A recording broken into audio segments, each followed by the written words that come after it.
اب جو دو رکوع اگلے آ رہے ہیں یہ بڑے اہم ہیں اس اعتبار سے کہ یہ تاریخ بنی اسرائیل کا غزوہ بدر ہے جس کا تذکرہ ہوگا۔ میں ایک بات آپ کو بنی اسرائیل کی تاریخ کی بتا چکا ہوں کہ جب حضرت موسیٰ کے انتقال کے بعد یوشع ابن نون کی سرکردگی میں انہوں نے جہاد کیا، قتال کیا تو فلسطین فتح ہو گیا، لیکن انہوں نے چھوٹی چھوٹی حکومتیں 12 بنا لی اور آپس میں لڑتے بھی رہے۔ لیکن 300 برس کے بعد پھر صورتحال پیدا ہوئی، وہ واقعہ ہوگا جو اب سامنے آ رہا ہے کہ جب ان کے اوپر دنیا تنگ ہو گئی، آس پاس کے جو کافر اور مشرک لوگ تھے انہوں نے انہیں دبا لیا، بہت سوں کو ان کے گھروں سے، ان کے ملکوں سے نکال دیا، تو پھر تنگ آ کر انہوں نے کہا اس وقت کے نبی سے کہ ہمارے لیے کوئی بادشاہ بنا دیجئے، سپہ سالار بنا دیجئے، اب ہم اللہ کی راہ میں جنگ کریں گے۔ تو وہ جو جنگ ہوئی ہے طالوت اور جالوت کی،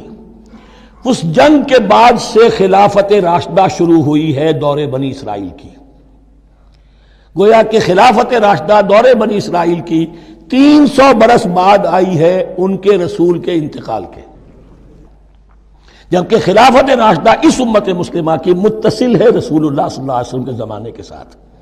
اس لیے کہ صحابہ نے جانیں دیں، خون دیا، قربانیاں دیں، اور اس کے نتیجے میں حضور کی زندگی ہی میں دین غالب ہو گیا، اسلامی ریاست قائم ہو گئی۔ تو ظاہر بات ہے اس کے بعد آپ کے انتقال کے بعد خلافت کا دور شروع ہو گیا، لیکن وہاں یہ سارے سال 300 برس گزرے ہیں، اس کے بعد ان کا دور خلافت آیا ہے، اور اس میں بھی 3 خلافتیں ہیں کہ جو متفق علیہ ہیں، ویسے وہاں تو وہ نبوتیں ہیں، طالوت علیہ السلام، داؤد علیہ السلام اور سلیمان علیہ السلام۔ چوتھی خلافت پر آ کر تقسیم ہو گئی ہے، جیسے حضرت علی کے زمانے میں چوتھی خلافت میں عالم اسلام جو ہے دارالاسلام منقسم ہو گیا کہ مصر اور شام نے حضرت علی کی خلافت کو تسلیم نہیں کیا۔ اسی طرح حضرت سلیمان کے 2 بیٹوں میں پھر ان کی مملکت تقسیم ہو گئی، ایک اسرائیل اور ایک یہودیہ، یہ 2 ریاستیں وجود میں آئی، جیوڈی۔ بہرحال یہ جو واقعہ تھا کہ جس کے بعد خلافت راشدہ شروع ہو رہی ہے، اسلام کا غلبہ شروع ہو رہا ہے حضرت موسیٰ کی تاریخ میں، وہ ہے طالوت اور جالوت کی جنگ۔ اس کے لیے اب یہاں پر تذکرہ ہو رہا ہے، اور یہ بھی ایک آئینہ دکھایا جا رہا ہے صحابہ کرام کو، اب یہی مرحلہ تمہیں درپیش ہے۔ غزوہ بدر آیا چاہتا ہے، آئینہ، coming events cast their shadows before, تمہیں پہلے سے بتایا جا رہا ہے۔ الم تر الی الذین خرجوا من دیارہم، کیا تم لوگوں نے غور نہیں کیا، کیا تم نے غور نہیں کیا ان لوگوں کے حال پر کہ جو نکل گئے اپنے گھروں سے، وہم الوف، جبکہ وہ ہزاروں کی تعداد میں تھے، حذر الموت، موت سے ڈر کی وجہ سے، یعنی جب کفار اور مشرکین نے غلبہ کر لیا ان پر اور بہت سے ملکوں سے یہ بھاگے اپنے ملک چھوڑ کر، فقال لهم اللہ موتوا، تو اللہ نے ان سے کہا کہ مر جاؤ، ثم احیاہم، پھر انہیں زندہ کیا۔ یہاں یہ بھی ہو سکتا ہے مراد کہ فی الواقع یہ عمل ہوا ہو، اور یہ بھی مراد ہو سکتا ہے جیسے قوم مر جاتی ہے لیکن پھر اس کا نشأت ثانیہ ہو جاتی ہے، پھر اللہ نے ان کے اندر ایک جذبہ پیدا کر دیا، یعنی یہاں پر مرنا اور احیاء جو ہے وہ معنوی ہو، روحانی ہو، اخلاقی ہو، وہ بالفعل جسدی نہ ہو، لیکن اللہ کے اختیار سے باہر نہیں، اس کی قدرت میں ہے، سب کو مار کر بھی دوبارہ جلا سکتا ہے۔ ان اللہ لذو فضل علی الناس ولکن اکثر الناس لا یشکرون، اور یقیناً اللہ تعالیٰ تو اپنے بندوں پر بڑا فضل کرتا ہے، لیکن اکثر لوگ جو ہے شکر نہیں کرتے، ناقدری کرتے ہیں اللہ کے احسانات کی۔ لیکن اب وہ غزوہ بدر جو ہے ان کا سابقہ امت مسلمہ کا، اس کا حال بیان کرنے سے پہلے مسلمانوں سے گفتگو ہو رہی، اس لیے کہ ہے تو ساری ان کے لیے، ان کی ہدایت کے لیے۔ تاریخ بیان کرنا قرآن کا مقصد نہیں ہے، تاریخ کی کتاب نہیں ہے یہ، تو جو پروسیس آف ریولوشن چل رہا تھا، جو جد و جہد تھی، جو تحریک تھی محمد رسول اللہ کی، جس مرحلے میں سے وہ تحریک گزر رہی ہے، اسی مرحلے کی مناسبت سے سابقہ تاریخ سے بھی واقعات لائے جا رہے ہیں، اور اسی کی مناسبت سے وہ جو بھی وقتی احکام ہیں وہ دیے جا رہے ہیں۔ وَقَاتِلُوا فِي سَبِيلِ اللَّهِ وَاعْلَمُوا أَنَّ اللَّهَ سَمِيعٌ عَلِيمٌ، اور جنگ کرو اللہ کے راستے میں، اور جان لو اللہ تعالیٰ سب کچھ سننے والا اور جاننے والا ہے۔ من ذا الذی یقرض اللہ قرضا حسنا فیضاعفہ لہ اضعافا کثیرا، کون ہے وہ شخص کہ جو اللہ کو قرض حسنا دے؟ یہ انفاق جب کیا جاتا ہے خالص اللہ کے دین کے لیے، تو اللہ کہتا ہے یہ میرے ذمہ قرض ہے، دین میرا ہے، تم میرے دین کو غالب کرنا چاہتے ہو، میری حکومت قائم کرنا چاہتے ہو، تو جو کچھ اس میں خرچ کرو گے وہ مجھ پر قرض ہے، قرض حسنا ہے۔ من ذا الذی یقرض اللہ قرضا حسنا فیضاعفہ لہ، تو اللہ اس کو اس کے لیے بڑھاتا رہے، دگنا کرتا رہے، اضعافا کثیرا، دگنا چوگنا، بہت گنا۔ واللہ یقبض ویبسط، اور اللہ کے اختیار میں ہے کسی چیز کو چھوٹا کر دینا، سکیر دینا اور کھول دینا اور کشائش کر دینا۔ وَإِلَيْهِ تُرْجَعُونَ، اور اسی کی طرف تمہیں لوٹا دیا جائے گا۔ یہاں دیکھیے یہ دونوں چیزیں، جہاد بالنفس اس کی آخری شکل قتال، اور جہاد بالمال اس کے لیے پہلے لفظ آ رہا تھا انفاق، اب قرض حسنہ، اللہ کو قرض حسنہ۔ الم تر الی الملأ من بنی اسرائیل من بعد موسیٰ، کیا تم نے غور نہیں کیا موسیٰ کے بعد بنی اسرائیل کے سرداروں پر، ملا من بعد موسیٰ، اذ قالوا لنبی لہم، جبکہ انہوں نے اپنے نبی سے کہا۔ یہ تو میں آپ کو حدیث سنا چکا ہوں، کوئی وقت ایسا نہیں گزرا حضرت موسیٰ کے بعد کہ نبی کوئی نہ کوئی موجود نہ رہا ہو، حضرت عیسیٰ تک۔ اس زمانے کے جو نبی تھے ان سے انہوں نے کہا لَهُمْ مُبَعْثْ لَنَا مَلِكًا نُقَاتِلْ فِي سَبِيلِ اللَّهِ، اب ہمارے لیے کوئی بادشاہ مقرر کر دیجئے تاکہ ہم اللہ کی راہ میں قتال کریں، جنگ کریں۔ یہاں بادشاہ سے مراد ہے جو سپہ سالار ہو۔ نبی ہے تو ظاہر بات ہے کہ نبی کا رتبہ تو بلند رہے گا، لیکن نبی کے تابع ہو کر کوئی شخص کہ جو جنگ کی سپہ سالاری کر سکے اس کو نامزد کر دیجئے۔ قال هل عصیتم ان کتب علیکم القتال الا تقاتلوا، جو نبی تھے یہ سموئیل نبی تھے، سموئیل، یہ آپ اولڈ ٹیسٹمنٹ میں پڑھیں گے سموئیل نبی۔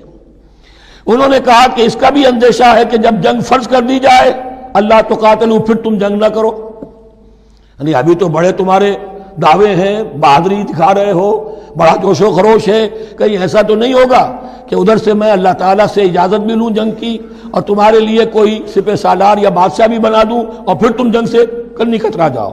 قالوا وما لنا الا نقاتل فی سبیل اللہ، ان کا کیسے ممکن ہے کہ ہم اللہ کی راہ میں قتال نہ کریں؟ وقد اخرجنا من دیارنا وابنائنا، جبکہ ہمیں نکال دیا گیا ہے ہمارے گھروں سے اور ملکوں سے اور اپنے بیٹوں سے، یعنی ان کی اولاد کو تو انہوں نے غلام بنا لیا، ان کی عورتوں کو باندیاں بنایا، اب یہ تو نکلے ہوئے ہیں اپنے ملکوں سے، خوف سے بھاگے ہوئے۔ فلما کتب علیہم القتال، تو جب ان پر وہ جنگ فرض کر دی گئی، تولوا الا قلیلا منہم، تو پیٹھ پھیر گئے سب کے سب سوائے کچھ لوگوں کے۔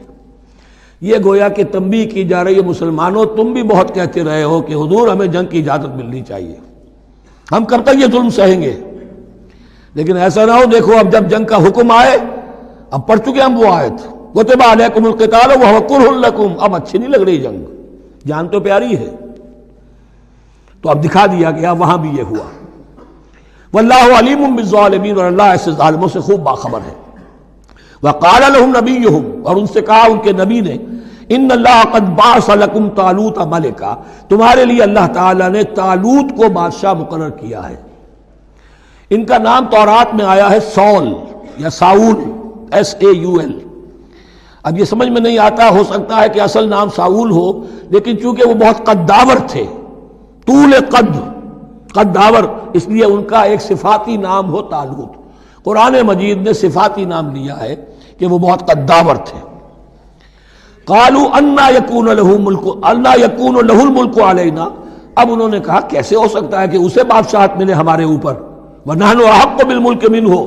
ہمیں زیادہ حق حاصل ہے اس کے مقابلے میں کہ ہمیں بادشاہی دی جائے۔ ولم یؤت سعۃ من المال، وہ تو مفلس ہے، اسے تو اللہ نے کوئی زیادہ دولت دی نہیں ہے، کیونکہ ان کے معیار تو یہی تھے، جو دولت مند ہے وہی صاحب عزت ہے۔ قال ان اللہ اصطفاہ علیکم، اب نبی نے کہا اب جو چاہو کہو، اللہ نے اس کو چن لیا ہے تم پر، یہ فیصلہ اب ہو چکا، اللہ کا فیصلہ ہے، ڈیوائن ججمنٹ ہے، ڈیوائن ڈیسیجن ہے، کین ناٹ بی ریووکڈ۔ وزادہ بسطۃ فی العلم والجسم، اور اسے کشادگی عطا کی ہے علم اور جسم دونوں چیزوں میں، قداور ہے، طاقتور ہے، اور اسی طریقے سے علم اور فہم دیا ہے۔ تم دولت دیکھتے ہو، اللہ نے چنا ہے ان دو چیزوں کی بنا پر، جسمانی طاقت، جسمانی قوت، اس دور میں ظاہر بات ہے اس کی بہت ضرورت تھی، اور دوسرے یہ کہ اسے علم دیا ہے، فہم دیا ہے، سمجھ دی ہے، دانش دی ہے۔ واللہ یؤتی ملکہ من یشاء، اور اللہ تعالیٰ جس کو چاہتا ہے اپنی بادشاہت دے دیتا ہے۔ واللہ واسع علیم، اللہ بہت سمائی والا ہے، واسع،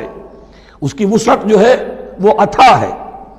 اور علیم، اور سب کچھ واسع علیم، جاننے والا ہے، یعنی وہ جس کو جو کچھ دیتا ہے بربنائے علم دیتا ہے، کون اس کا مستحق ہے۔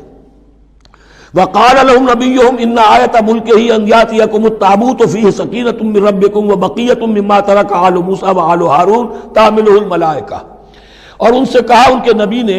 کہ طالوت کی بادشاہت کی ایک نشانی یہ ہوگی کہ وہ صندوق جو تمہارے سے جاتا رہا چھن چکا ہے، جس میں سکینہ ہے، تمہارے لیے تسکین کا سامان ہے تمہارے رب کی طرف سے، اور بقیت مما ترک آل موسیٰ و آل ہارون، اور کچھ تبرکات ہیں جو آل موسیٰ اور آل ہارون کے اس صندوق میں رکھے ہوئے ہیں، تحملہ الملائکہ، وہ ملائکہ کی تحویل میں ہے۔ اب ان کی بادشاہی کی علامت کے طور پر وہ صندوق تمہارے پاس واپس آ جائے گا۔ اصل میں یہ تابوت سکینہ جو ہے یہ ان کا ایک بڑا لکڑی کا صندوق ہے، اب بھی ہے، ان کا دعویٰ ہے کہ موجود ہے، اور مسجد اقصیٰ کے نیچے جو سرنگ ہے اس میں موجود ہے۔ بعض ذرائع سے فوٹو لے کر بھی انہوں نے ڈاکومنٹری فلم بھی ابھی دکھا دی ہے کہ موجود ہے۔ نبوکدنضر نے جب گرایا تھا 586 قبل مسیح میں، جو حضرت سلیمان کا بنایا ہوا ہیکل تھا، اس کے تہخانے میں وہ رہتا تھا، اور وہیں پر جو ربائی تھے وہاں موجود تھے، ربانیین۔ تو جب گرایا گیا ہے اس کو، ہیکل کو، تو اسی میں وہ دب گئے ہیں، لیکن وہ چاروں طرف سے جو بھی تہخانہ تھا بند ہو گیا ہوگا، اور وہاں پر ان کی لاشیں بھی ہیں اور تابوت سکینہ بھی ہے۔ لیکن ہوا یہ تھا کہ جب ان کے پڑوسی ملکوں نے انہیں شکستیں دی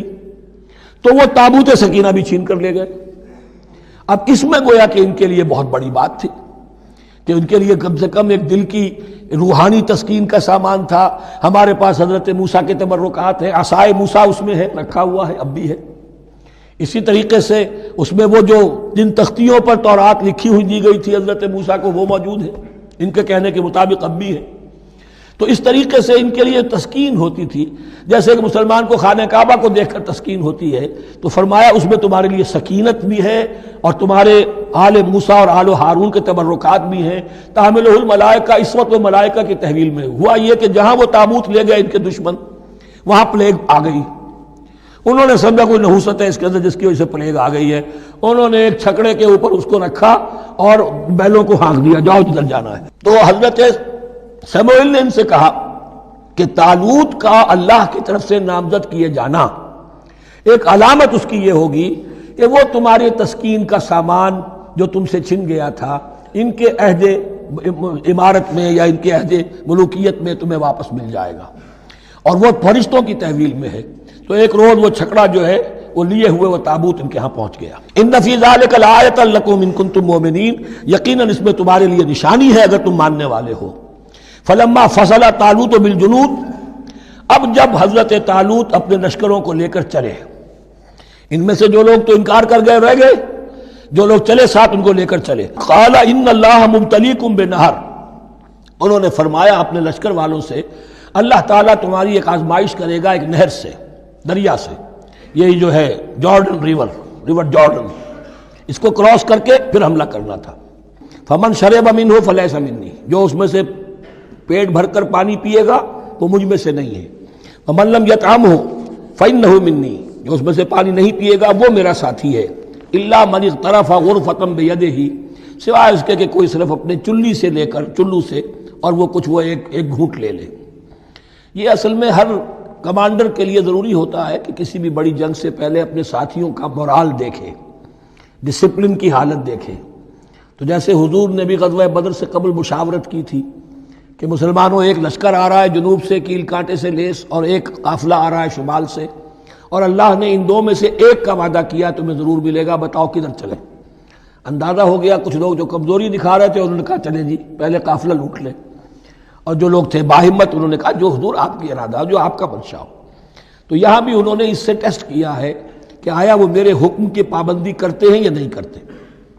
فشربوا منہ، تو ان سب نے، بہتوں نے پیا اس میں سے خوب جی بھر کر، الا قلیلا منہم، سوائے ان میں سے بہت کم تعداد میں۔ فلما جاوزہ هو والذین آمنوا معہ، تو جب گزرے اس دریا کے پار، اترے وہ اور وہ لوگ جو ان کے ساتھ ساتھیہ اہل ایمان رہ گئے تھے، یعنی پہلی سکریننگ پہلے ہو چکی تھی، جو قتال ہی کے منکر ہو گئے تھے، اور اس کے بعد دوسری ہو گئی ہے کہ جو اس چھلنی میں سے نہیں نکل سکے، وہ پانی پی کر بے سدھ ہو گئے۔ یہ ایسا ہی ہے جیسے غزوہ احد میں حضور صلی اللہ علیہ وسلم کے ساتھ 1000 آدمی مدینے سے نکلے تھے، اور پھر عین وقت پر 300 آدمی ساتھ چھوڑ کر چلے گئے۔ تو جب انہوں نے دریا پار کر لیا، انہوں نے اور ان کے ساتھی اہل ایمان نے، قالوا لا طاقت لنا اليوم بجالوت وجنودہ، تو انہوں نے کہا کہ ہمارے اندر تو واقعتاً طاقت نہیں ہے کہ ہم جالوت کا اور اس کے لشکروں کا مقابلہ کر سکیں۔ یہ گولیت جس کو کہتے ہیں، جالوت یہ بڑا قوی ہیکل انسان تھا، اور اس کا جو ذرا بختر تھا وہ اتنا پورا جسم ڈھکا ہوا کہ سوائے آنکھ کے سوراخ کے اور کچھ نہیں تھا اس میں، جو نظر ہی نہیں آتا تھا۔ تو اس نے مبارزت کی اور کوئی بھی مقابلے پر نہیں آ رہا تھا۔ قال الذين يظنون انهم ملاقو الله كم من فئة قليلة غلبت فئة كثيرة باذن الله، تو کہا ان لوگوں نے جو یقین رکھتے تھے کہ اللہ سے ملاقات کرنی ہے،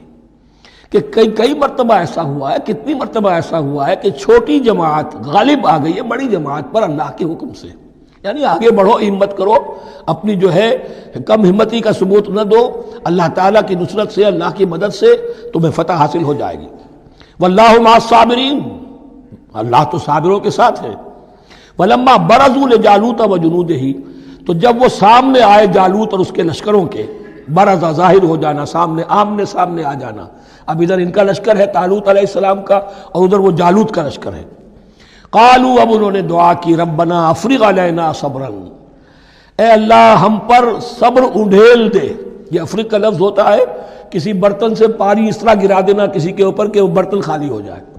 گھڑوں پانی ڈال دینا یا کچھ اور برتن میں سے۔ افرغ علینا صبرا، ہم پر صبر انڈھیل دے، صبر کی بارش فرما دے۔ ربنا افرغ علینا صبرا وثبت اقدامنا، اور ہمارے قدموں کو جما دے، وانصرنا علی القوم الکافرین، اور ہماری مدد فرما ان کافروں کے مقابلے میں۔ یہی دعا گویا کہ تلقین کی جا رہی ہے اہل ایمان کو کہ جب بدر کے موقع پر تمہارا مقابلہ ہوگا تو تمہیں یہ دعا کرنی چاہیے۔ فَهَزَمُوهُمْ بِإِذْنِ اللَّهِ، تو انہوں نے بھگا دیا ان کو اللہ کے حکم سے، اللہ کے اذن سے، اللہ کی مشیت سے۔ وَقَتَلَ داود جالوتا، اور قتل کیا جالوت کو داود نے۔ یہ داود جو ہے تورات سے معلوم ہوتا گڈریے تھے، جنگلوں میں رہتے تھے اپنی بھیڑیں بکریاں لے کر، اور ان کے پاس ایک گوپیا ہوتا تھا، اس گوپیے کے اندر پتھر رکھ کر اس کو گھما کر وہ مارتے تھے، لیکن نشانہ اتنا صحیح تھا کہ اس سے وہ کہتے تھے کہ میں شیروں کے جبڑے توڑ دیتا ہوں۔ جب کبھی شیر آتے ہیں میرے بھیڑوں بکریوں کے گلوں پر حملے کے لیے، تو جب وہ آ گئے اتفاق سے، جب لشکر آمنے سامنے تھے، ادھر جالوت للکار رہا ہے آئے کوئی میرے مقابلے میں، ادھر سب کے سب سہمے کھڑے ہیں، کوئی آگے نہیں نکل رہا، تو حضرت طالوت آئے، یہ حضرت داؤد آ گئے اتفاقاً،